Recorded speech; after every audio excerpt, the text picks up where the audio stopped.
여러분, 4월 한 달 우리의 다짐은 무엇이죠? 네, 한글을 못 읽으시는 건지 앞을 못 보시는 건지 다시 한번 4월 한 달 우리의 다짐은 무엇이죠? 네, 초대교회 열심으로 구원을 나누는 교회입니다. 사실 매달 첫째 주일에 우리의 다짐을 소개하고 또 그러한 믿음으로 한번 열심히 살아봅시다, 이렇게 소개하는 시간을 늘 가져왔는데요. 이 4월 달은 행사가 좀 계속 있었습니다. 4월 첫째 주일은 종료주일이었고요. 지난주 4월 둘째 주일은 부활주일이어서 우리의 다짐을 소개하고 이렇게 함께 나눌 시간이 없었는데요. 오늘 4월 셋째 주나 됐지만 감사하게도 4월 달이 5주나 있더라고요. 썬데이가 5번 있더라고요. 그래서 늦지 않은 감이 없잖아 있긴 하지만 그래도 함께 우리의 다짐이 의미하는 바가 무엇인지 나누고 또 이 다짐대로 우리가 살아가는 그런 한 달이 되자고 각오하는 그러한 시간을 오늘 이 시간 함께 좀 가지려고 합니다. 우리가 종료주일과 부활주일로 4월의 첫째 주일과 둘째 주일을 보냈는데요. 계속해서 제가 강조하였지만 이 종료주일, 고난주일이라고 하는 이 절기와 그리고 부활주일은요, 여러분 기독교의 핵심이라고 우리가 말할 수 있습니다. 종료주일을 통해서 우리가 날마다 되새기고 있는 그 십자가의 믿음, 그리고 부활주일을 통해서 선포된 부활의 믿음이 없다면 기독교는 기독교일 수 없을 것이고요. 그리고 교회는 교회일 수 없을 것입니다. 지난 주일에 우리가 나누었던 것 같이 복음의 핵심과 그리고 완성이 바로 십자가와 부활이기 때문에 이 두 절기의 중요성은 아무리 강조해도 부족하지 않다고 그렇게 말할 수 있을 텐데요. 아무튼 그러한 이유 때문에 4월의 셋째 주일이나 되어서 초대교회의 열심으로 구원을 나누는 교회가 되자는 그 다짐에 대해서 여러분과 함께 생각하는 그러한 시간을 갖게 되었습니다. 먼저 여러분들이 혹시라도 오해하실까봐 구원을 나눈다라고 하는 것이 무슨 의미인지 먼저 좀 설명을 드려야 할 것 같은데요. 나눈다라고 해서 마치 구원이 내 것인 듯 이렇게 조금 떼어서 누구 주고 이렇게 조금 떼어서 누구 주고 그런 걸 뜻하는 것은 아닙니다. 나눈다라고 하는 것은요, 그냥 구원에 대해서 소개하고 그리고 알려준다, 그러한 의미로 우리가 받아들이면 좋을 것 같습니다. 구원이란 무엇인지, 왜 구원받아야 하는 것인지, 그리고 어떻게 구원받을 수 있는지, 그러한 이야기를 들려주고 말해주자라고 하는 것이 구원을 나눈다라고 하는 그 말이 포함하고 있는 어떤 의미라고 그렇게 먼저 좀 이해를 해주시면 좋을 것 같습니다. 여러분은 구원받으셨습니까?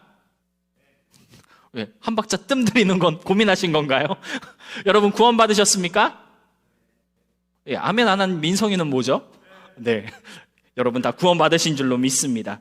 사실 우리가 다 구원을 받았다고 고백은 하지만 구원이 무엇인지에 대해서 자세하게 배워본 적은 없는 것 같습니다. 왜 구원받아야 하는지, 구원의 필요성에 대해서 대충 알고는 있는데 그런 표현 있죠. 느낌적인 느낌이라고.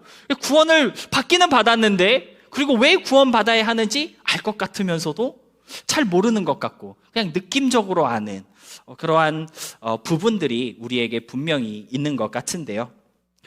구원이란 무엇인가라고 하는 질문에 아주 간단하고 그리고 단순한 설명은 어쩌면 지옥에 떨어지지 않고 천국에 가는 것이라고 하는 설명이라고 우리가 많이 들어봤을 것입니다. 그런데 엄밀한 의미에서 구원에 대한 정확한 설명이라고는 할 수 없을 것 같아요. 구원이라고 하는 것은요, 지옥이나 천국 같은 그런 공간적인 개념 이상을 포함하고 있기 때문입니다. 여러분은 구원을 어떻게 이해하고 계십니까? 여러분이 받은 구원이란 대체 무엇인가요? 구원이 무엇인지, 어떻게 그것을 설명해 주어야 할지 아직 우리는 온전히 이해하지 못한 것이 많이 있는 것 같습니다. 그래서 4월 한 달 동안 열심히 구원에 대해 알려주고 선포하는 우리 교회가 되기 위해서 구원에 대한 어떤 묵상, 생각, 그리고 고민을 여러분과 좀 같이 해볼까 하는데요. 그래서 4월 첫째 주일, 그리고 둘째 주일, 고난주간과 그리고 부활절을 지내면서 우리가 받아 누리는 그 구원의 은혜에 대한 어떤 감격과 그리고 감사가 있었다면, 이제 남은 4월의 시간 동안에는 그렇다면 대체 이 구원이란 무엇인지 좀 진지하게 생각해보고 온전한 구원에 대해서 잘 소개할 줄 아는 그런 우리가 될 수 있었으면 좋겠습니다. 그래서 첫 번째로, 그렇다면 도대체 구원이란 무엇일까요? 구원이란 무엇일까? 오늘 본문으로 골로새서 1장 19절로 23절의 말씀 함께 읽었는데요. 본문 20절의 말씀을 보니까 그런 표현이 있습니다. 십자가의 피로 화평을 이루셨다. 십자가의 피로 화평을 이루셨다라고 하는 말씀이 오늘 본문 20절에 나오고 있는데요. 여러분, 이 말씀을 통해 우리가 생각해 볼 수 있는 것이 무엇일까요? 구원이라고 하는 것은 하나님과 화평을 누리는 것이라고 이해할 수 있겠습니다. 구원이란 무엇인가? 하나님과 화평한 것, 그것이 바로 구원이다라고 하는 것이죠. 하나님과의 관계가 편안해지고 하나님과의 사이가 회복되는 것, 그것이 바로 구원이라고 하는 것입니다.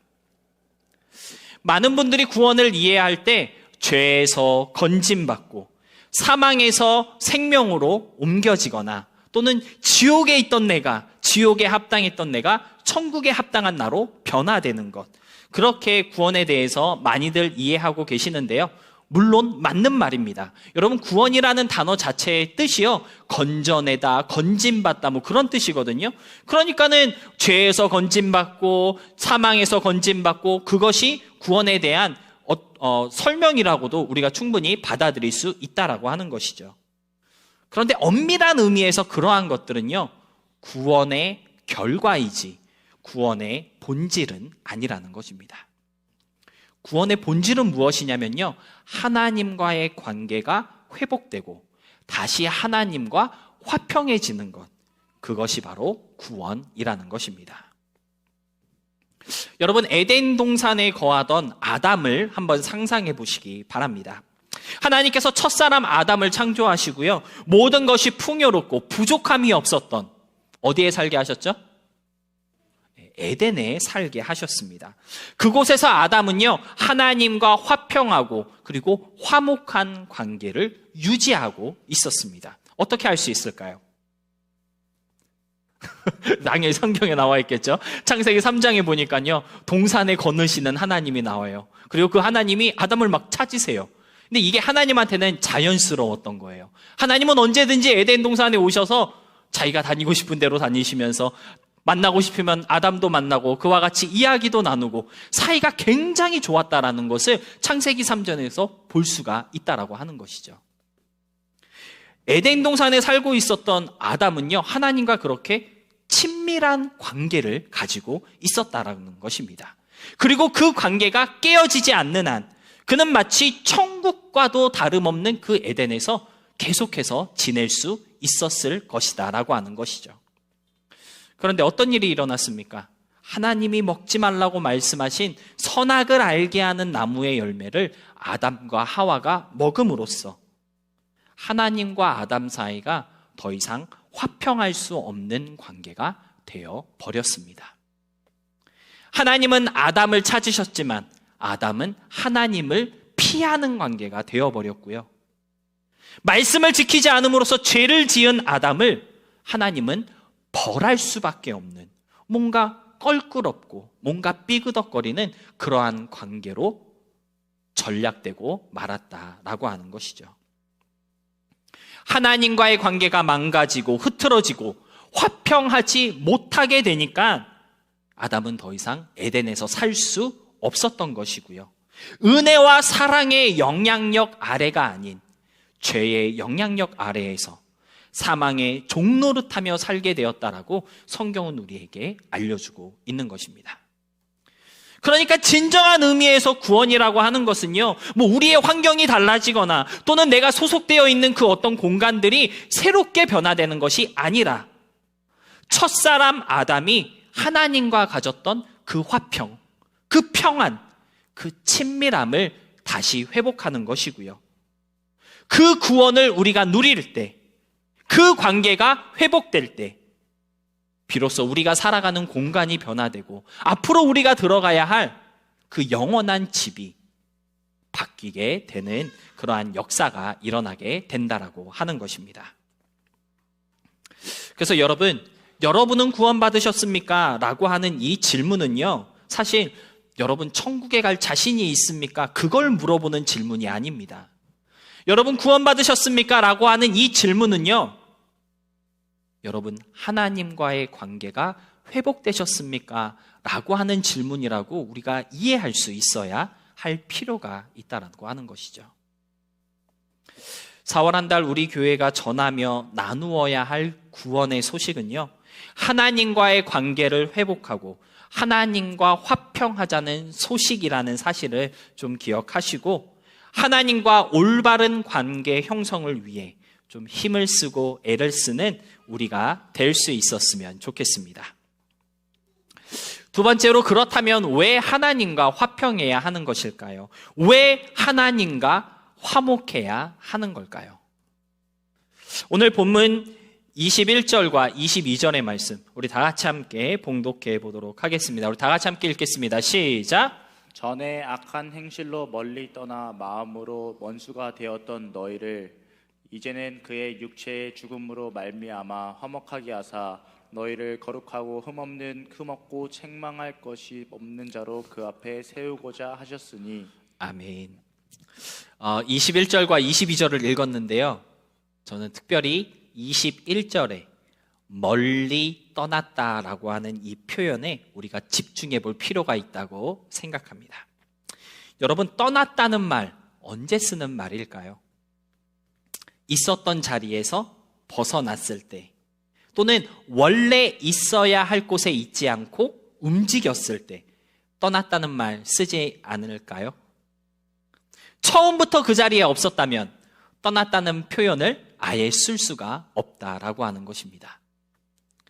떠났다는 말은요, 원래 있어야 할 자리가 있었는데 지금은 그 자리에 없다라는 뜻을 간직하고 있는 단어입니다. 그런데 21절은요, 너희가 멀리 떠났다라고 이렇게 말씀하고 있습니다. 다른 말로 하면 우리가 있어야 할 자리가 있었고 원래 있었던 자리가 있었다라고 하는 것이죠. 하지만 더 이상 그곳에 있지 않고 멀리 떠나갔다라고 본문은 말씀하고 있는 것입니다. 그런데 어떻게 멀리 떠나갔습니까? 계속되는 21절로 22절의 말씀을 보니까 악한 행실로 말미암아 떠나게 되었다라고 증거하고 있습니다. 그런데 그것보다 더 심각한 문제는 무엇이냐면요, 단순히 악한 행실로 멀리 떠나게 된 것뿐만 아니라 그럼으로써 하나님과 원수가 되었다라고 오늘 성경이 말씀하고 있다라고 하는 것이죠. 여러분, 하나님과 원수가 되었다, 좋은 일일까요? 아니면 큰 문제일까요? 좋은 일입니다라고 대답하시는 분들이 있으면 여태까지 졸은 겁니다. 좋은 일이 아니죠. 천지 만물을 창조하신 하나님과 원수가 되었다라고 하는 것은 어떤 면으로든지 좋을 수 없는 일이라는 것을 우리는 분명히 알고 있습니다. 여러분, 하나님과 원수가 돼서 이제까지 살아가고 있는 사람들을 한번 바라보시기 바랍니다. 세상 속에서 세상을 벗삼고 인간적인 욕심에 매여서 인간적인 생각을 가지고 살아가는 그들의 삶이 뭔가 심각한 문제가 있는 삶이라는 것, 누구도 부인할 수 없는 진실이지 않습니까? 악한 행실로 멀리 떠났고 그로 인해 하나님과 원수가 된 우리이기 때문에 오늘 성경은 원래 있던 자리로 돌아와야 하는 것이고 하나님과 원수가 된 그 관계를 다시 회복해야 한다고 알려주고 있는 것입니다. 여러분, 왜 우리는 구원받아야 하는 것일까요? 왜 하나님과 화평하고 왜 그 화목을 회복해야 하는 걸까요? 원래 우리가 있었던 자리가 하나님과 화평했던 자리이었고 원래 하나님과 화목한 자리에 있었기 때문에 그 자리를 회복하라고 하시는 것입니다. 악한 행실로 말미암아 하나님과 원수가 되었지만 그로 인해 비참하고 참혹한 세상을 살아가고 있지만 다시 돌아갈 수 있는 곳이 있고, 원래 우리가 있었던 하나님과 화목했던 그 자리가 있기 때문에 그 자리를 회복하라고 성경은 알려주고 있다라고 하는 것이죠. 여러분, 우리가 구원을 소망하거나 또는 구원을 갈망하는 것은요, 낯설거나 새로운 일이 아닙니다. 구원은요, 우리가 원래 있었던 그 자리로 돌아가는 것입니다. 하나님께서 우리를 창조하시고 우리로 하여금 서게 하시고 존재하게 하신 그 자리를 회복하는 것이 바로 우리가 소망하는 구원이라는 것을 잊지 않을 수 있으시기를 부탁드립니다. 마지막으로, 그렇다면 어떻게 구원받을 수 있을까요? 어떻게 하나님과의 관계를 회복할 수 있을까요? 오늘 본문을 자세히 보시면 의도적으로 반복해서 강조하고 있는 내용이 하나 있다라는 것을 우리가 볼 수 있는데요. 그것이 무엇이냐면, 사도 바울은요, 예수님의 희생을 의도적으로 강조하고 있는 것을 발견할 수 있습니다. 19절에 보니까요, 아버지께서는 모든 충만으로 예수 안에 거하게 하셨다. 20절에 보니까 그의 십자가의 피로 화평을 이루셨다. 21절로 22절에서는 원수되었던 너희를 그 육체의 죽음으로 말미암아 화목하게 하셨다라고 사도 바울은 강조하고 있는 것을 볼 수 있습니다.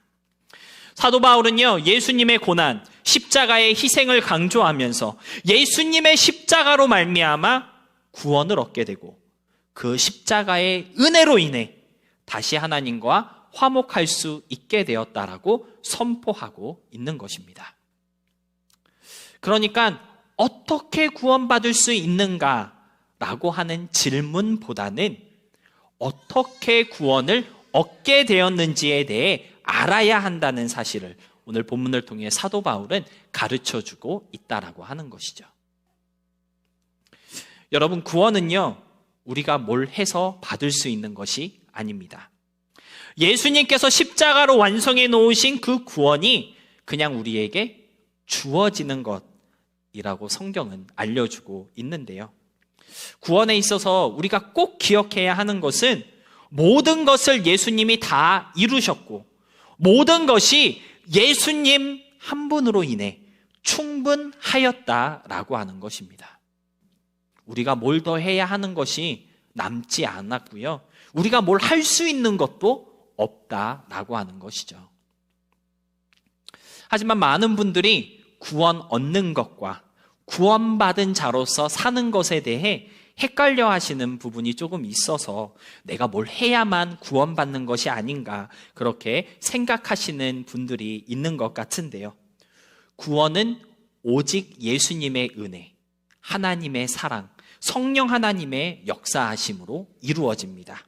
우리가 할 수 있는 것, 해야 하는 것이 하나도 없고요. 전적으로 100% 하나님에 의해 이루어졌고 적용된다고 하는 것이죠. 그런데 그 구원이 우리에게 적용되었을 때 우리는 구원받은 자로서 살아가야 하는 어떠한 의무를 갖게 됩니다. 그 의무가 무엇일까요? 따라해 봅시다. 하나님처럼 살아가는 것. 다른 말로 하면 거룩하게 사는 것, 거룩해져 가는 것. 그러한 의무를 우리는 갖게 된다라고 하는 것입니다. 여러분, 내가 거룩하니 너희도 거룩하라라고 하신 말씀 기억나십니까? 그 거룩함을 이루어야 하는 의무가 구원받은 자에게 주어진다라고 하는 것이죠. 그래서 우리는 구원받았기 때문에 거룩해져 가려고 힘을 쓰고 애쓰는 것입니다. 신학적으로 이것을 성화라고 부르는데요. 구원받았기 때문에 하나님을 닮아가야 하는 것이고요. 내가 구원받았기 때문에 거룩을 연습해야 하는 것입니다. 구원받았기 때문에 선한 것을 따라 사는 싸움을 해야 하는 것이고요. 구원받았기 때문에 가능하다면 다른 사람보다 조금 더 착하게 살려고 노력해야 한다라고 하는 것이죠. 거룩이 구원의 조건이기 때문에 거룩해져야 한다라고 하는 것이 아니고요. 선한 싸움을 통해 구원을 얻을 수 있기 때문도 아니라는 것입니다. 다른 사람보다 더 착하게 살아야 구원받는다고 성경은 말씀하고 있지 않고요.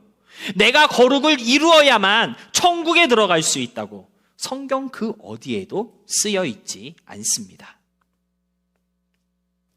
구원받고 난 이후에 우리가 거룩하지 못할 수도 있고요.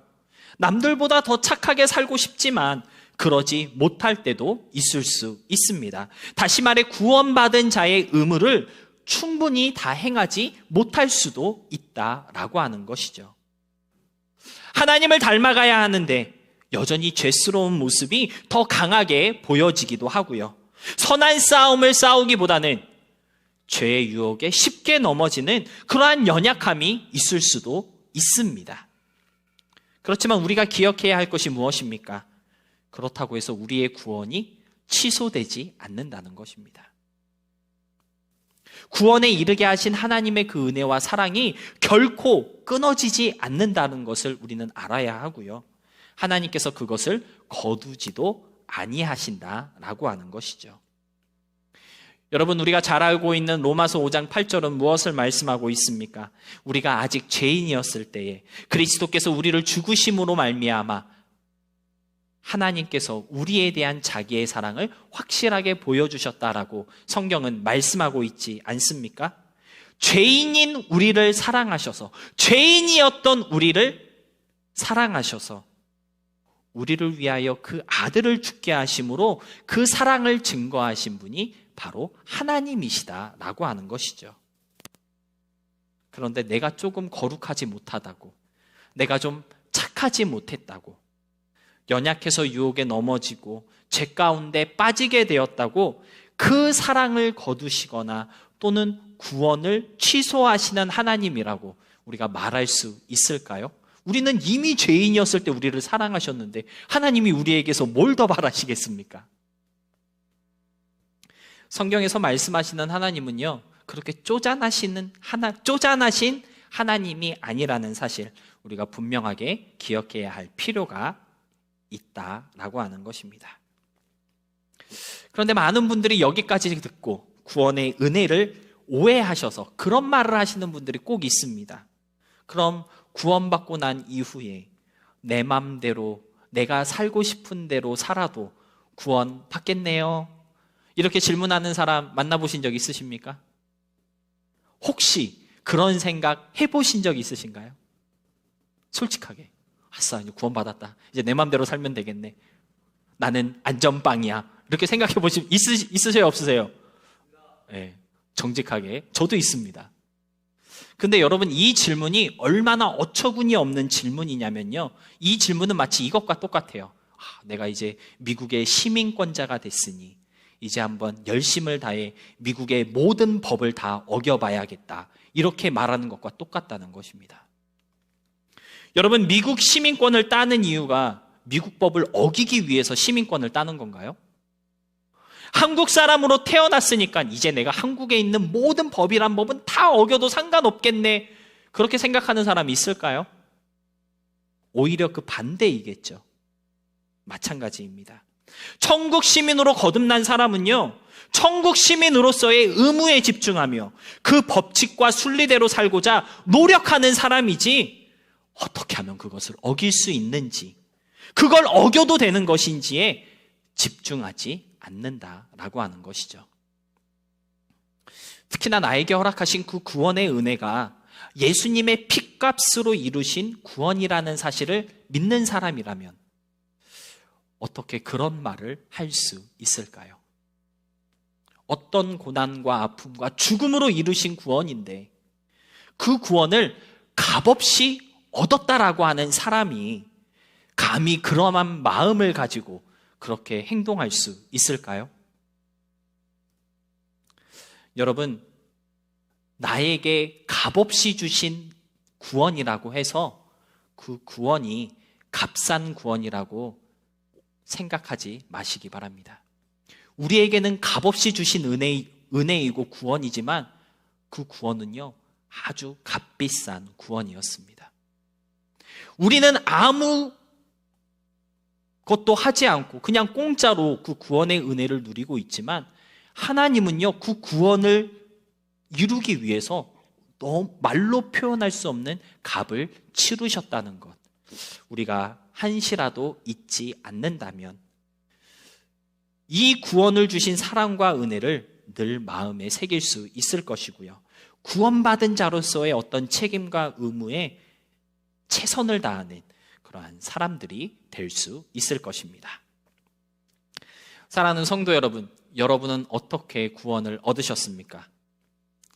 예수님의 십자가의 피, 그 육체로 이루신 이 구원을 감사한 마음으로 기억하며 하나님과 화목하기 위해서 오늘도 최선을 다해 거룩한 삶으로 나아갈 수 있는 우리 모두가 될 수 있기를 주님의 이름으로 부탁드리며 축복합니다.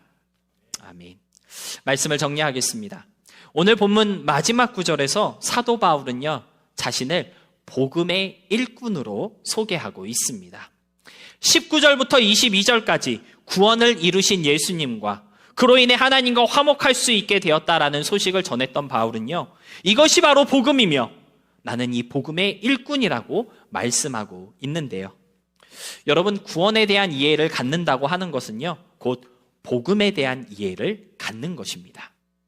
다시 말해 구원을 이루신 예수님, 그로 인해 하나님과 화목할 수 있게 되었다라고 하는 이 소식이 바로 복음이다라고 하는 것이죠. 그리고 이 복음을 믿는 우리에게 하나님께서는 두 가지를 요구하고 계신 것을 오늘 본문 23절에서 발견할 수 있는데요. 첫 번째로 요구하고 있는 것은 무엇입니까? 흔들림 없이 복음의 소망을 굳게 잡으라는 것입니다. 흔들림 없이 복음의 소망을 굳게 잡으라. 여러분, 복음의 소망이 무엇입니까? 예수 그리스도께서 완전한 구원을 이루셨고 그로 인해 하나님과 화목할 수 있게 되었다라는 소식입니다. 죄인인 나도 이제는 하나님께 가까이 나아갈 수 있게 되었고 하나님과 친근한 관계를 회복할 수 있게 되었다라고 하는 그 소망, 그 기쁨을 굳게 붙잡으라라고 하는 것인데요. 여러분, 왜 이걸 굳게 붙잡아야 하는 걸까요? 죄인인 나에게 그러한 소망과 기쁨, 그러한 회복을 허락하셨다면 또 다른 죄인들에게도 그러한 소망과 기쁨을 허락하신다라고 하는 것을 깨달을 수 있기 때문입니다. 믿지 않는 우리 엄마 아빠, 또는 믿지 않는 우리 형제들, 믿지 않는 내 친구, 직장 동료, 우리 남편, 아내, 우리 자녀들, 그들에게도 충분히 구원의 소망을 주시는 하나님이시라는 사실을 깨달을 수 있기 때문에 흔들림 없는 구원의 소망으로 나아가라고 권면하고 있다라고 하는 것이고요. 그렇기 때문에 두 번째로 요구하고 계신 것이 있는데 그것이 무엇입니까? 따라해 봅시다. 복음의 일꾼이 되라. 복음의 일꾼이 되라는 것입니다. 여러분, 복음의 일꾼이 해야 하는 일은요, 딱 한 가지입니다. 23절에서 증거하고 있는 것처럼 이 복음이 천하 만민에게 전파되도록 힘을 쓰는 것입니다.